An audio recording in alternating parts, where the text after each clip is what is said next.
Hey y'all, I'm back. Did you miss me? I know I've been MIA, but I promise I got a good reason. Things been hectic, but don't worry, I'm back with this Back to Success series. I didn't forget about y'all. So let's go into part 2 of the BTS series. All right, y'all, tip number 2 is to read your course syllabi all the way through. Now notice I said syllabi and not syllabus, which means you need to read all of them. Now, y'all, I'm not just talking about reading and just skimming it through real quick and cute and dainty. No, I'm talking about being intentional, reading it for understanding, reading it for comprehension. Take notes if you have to, highlight if you have to. Make sure you understand everything that's in there. Now, y'all, let me tell you why it's important to read through it.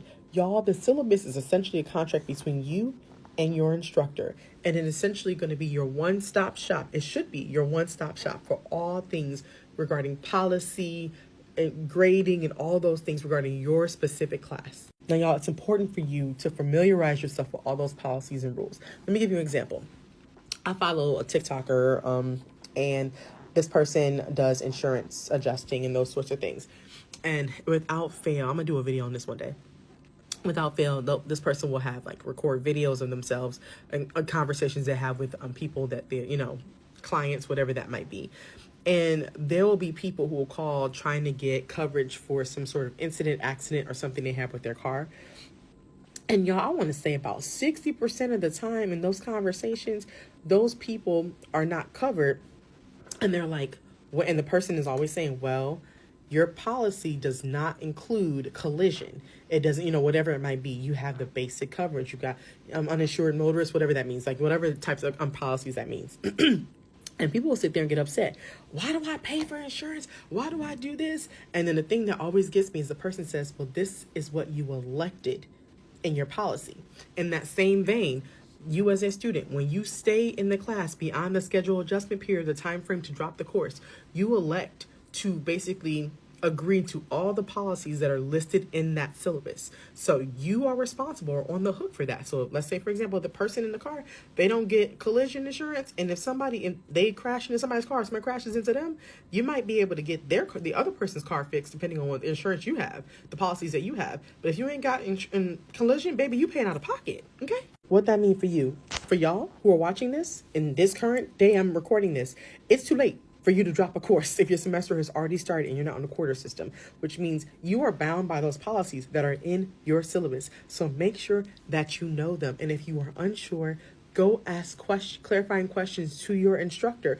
And before you ask questions about anything regarding policy, extensions on assignments, those sorts of things, read your syllabus before you ask questions, because depending on the type of question, it might already be answered for you. And what you'll be essentially doing is waiting for an instructor response, only to get the same response you would have gotten if you had just looked at the syllabus, which was taking you maybe 2 minutes versus 24 to 48 hours for a response from an instructor.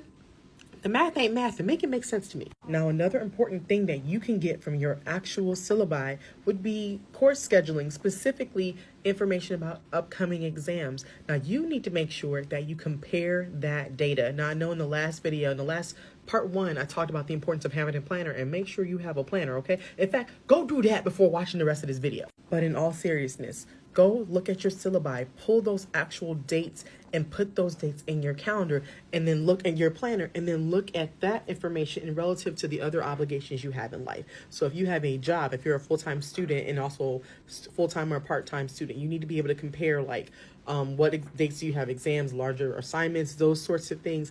And then you need to make adjustments to your schedule, the things that that are not obligatory time, things that you can change and that you can actually control. So for example, free time, hanging out with friends, student orgs, some of those things are going to have to lessen if you have weeks where you have high levels of assignment, high level assignments like papers, exams, those sorts of things. Those specific weeks, you might not have time to go hang out with Bae and go on a date. On that particular, maybe you can do it later on the end of the week, but you ain't got no time for no midweek date on a Tuesday when you got a whole bunch of assignments due by the end of the week. Instead, that might mean having to pivot and adjust your schedule so that you're able to get everything done within a timely manner. Y'all, for real, I'm so passionate about this. I'm going to double down on this. It's really, really important for you to make sure that you have everything in your planner so you can see everything in advance. And then you want to plan for at least 2 weeks ahead. So don't just plan on a Sunday for this upcoming week, because you may miss some really impertinent things because you're not looking ahead by at least 2 to 3 weeks. Really, I'd say 2 weeks, but ideally 3 weeks, so you can kind of know it ahead. Like, rule of thumb, I literally will be in meetings with students, in coaching sessions with students, and I will ask them, this math exam coming up, when's the next exam? And I'm expecting an actual date. The ones who know the dates off the top of their heads are the ones that use planners. And it's really important to make sure you know these things in advance, because then you can assess in advance how if your workload is doable that week. And if not, then you might be like 3 weeks in advance. Maybe you can adjust your work schedule so that way you have more time that particular week. And a lot of times, especially for part-time jobs, employers will give you, sometimes it's, they'll give you, you need to give at least a month's notice, but they're a little bit more flexible with college students.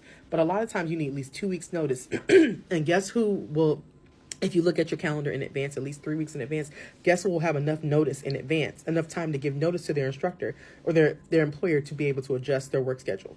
You, because you would have planned 3 weeks in advance, so that way you would have known that you need to make some adjustments to your schedule, so that way the workload that semester would be doable. And last but not least, here's a quick pro tip for you. Y'all, you can use your syllabus as a study guide.